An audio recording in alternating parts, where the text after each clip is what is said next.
Hey guys, sitting in front of our latest BRRR property, three-family building here in Boston.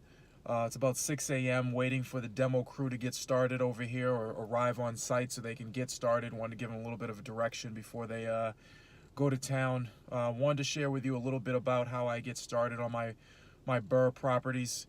For those of you who are not familiar, BRRR is buy, renovate, rent and refinance, coined by the guys over at Bigger Pockets.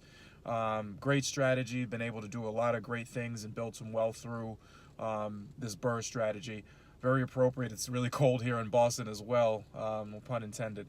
So one of the things I do when I first get started is work something out with the bank. So it all depends. I mean, I've done it a couple different ways, but typically it's the buy, renovate, rent, and refinance. I try to handle the refinance part right up front. If you're working with hard money, you're not going to be able to do this. But if you've done a few deals and you have some experience behind you, probably what you'll be looking for is a commercial lender. A commercial lender is going to allow you to do what's called a temp to perm loan or temporary to permanent loan, meaning they're going to ask, hey, what do you need in terms of capital to complete the construction of this project or to do this rehab?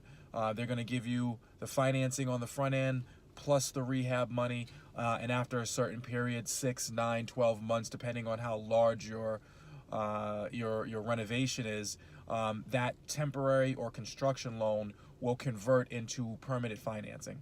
Next thing I'm going to do is get my LLC set up. Again, depending on how you do your rehabs, how you hold your properties, I tend to hold everything in a separate LLC. 123 Main Street, 456 Main Street, two different LLCs. Some of them I have partners on, some of them I own individually. So the next thing I'm going to do is set up my LLC. You go to the SEC's website, and I believe it's obviously segmented by state.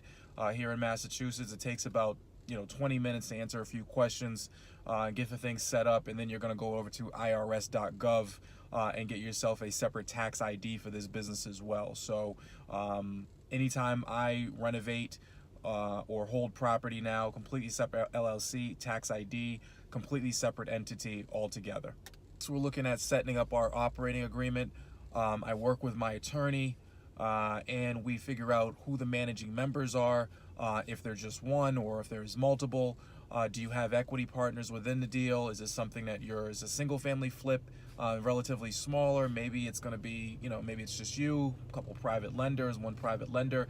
If it's a larger development type of deal, some of the prices here in Boston tend to be a little bit higher.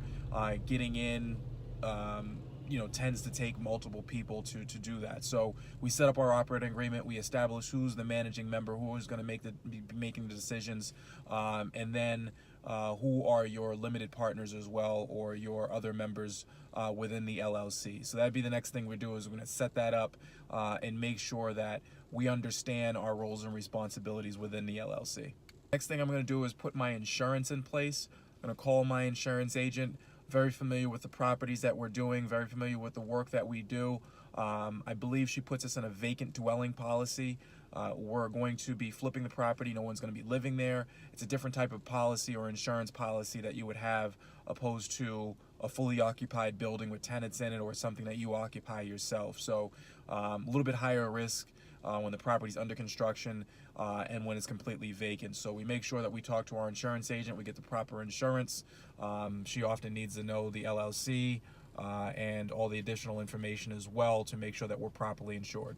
I'm next going to head over to the bank, whatever local lender I decide to use at the time, and we're going to open up our operating account. So when my lender, whether it be hard money, whether it be the bank or our private lenders, we need some type of operating account where we can set up this LLC. It's a separate tax ID, separate LLC, separate operating account. It's going to be separate, completely separate from any other businesses I'm running, any other rental property I have. My private lenders are going to dump their money for the initial purchase into that operating account. Once we get going, my primary lender, the bank, is also going to dump our construction draws into that operating account as well. So we want to make sure that we get that set up and get things rolling as well, just so we're not waiting to the last minute on that. So setting up our operating account would be the next thing that I do. After that, I like to get a little bit aggressive. Some people don't apply for the permit until they actually own the property. If I have a really comfortable feeling with the bank, they go through everything that they need to do. Once the appraisal comes back, your bank is going to do multiple appraisals, as well as if you're using a hard money lender. They're going to appraise the building in its current state today, or appraise your property in its current state today, and then also your after repair value, your ARV. So you're providing the bank with a budget. They're basically going to say, what are you doing here? What is the property worth today, and what is it going to be worth after that?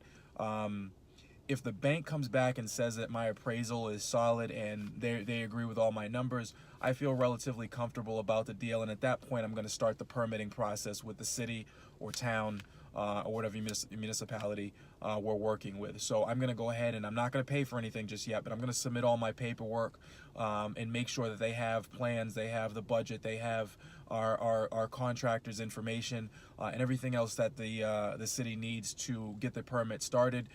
They'll provide me with a price, and then once I close, now I'm pretty much ready to go. Day one, here we are. We're sitting in front of the building waiting for the demo crew, and we already have our permit in hand because I was proactive prior to or closing on the actual deal.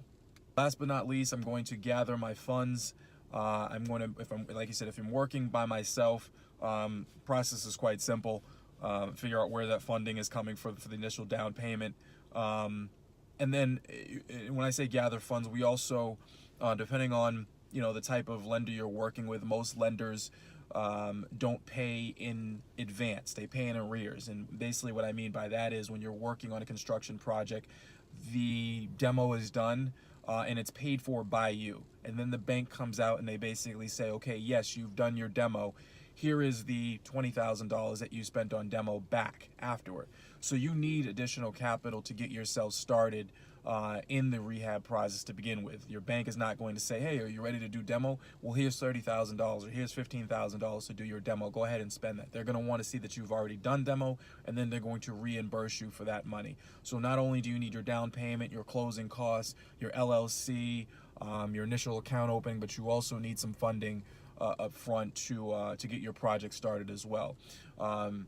If I'm working with other private lenders, I'm going to make sure that they have all of our operating account agreement. They understand when we're closing, keep in communication with them, and make sure that they are, well aware of this, this pending closing, and that, when the funds will be needed. So that's it. Like I said, going through, setting up your LLC, being proactive with your permits, getting your account opening, making sure your insurance is in place.